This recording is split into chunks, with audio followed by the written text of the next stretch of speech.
I'm Bubba from the Bubba Rock Meat Company. Today we're doing one of my favorite steaks, flat iron, in the Ninja food cooker.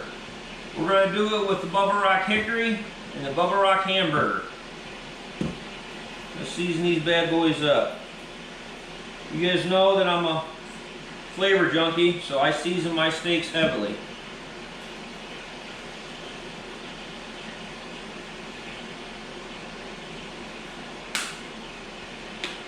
Now I'm going to let these sit.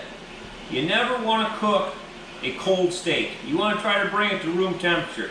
Let it sit out for about an hour. Then either put it on the grill, your air fryer, smoker, however you want to cook it. But never cook a cold steak. I'm going to put this in. I'm going to bring it back to you once we get her done.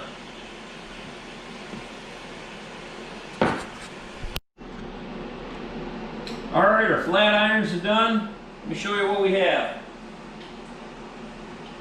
Here we go, folks. Flat iron, hickory, hamburger.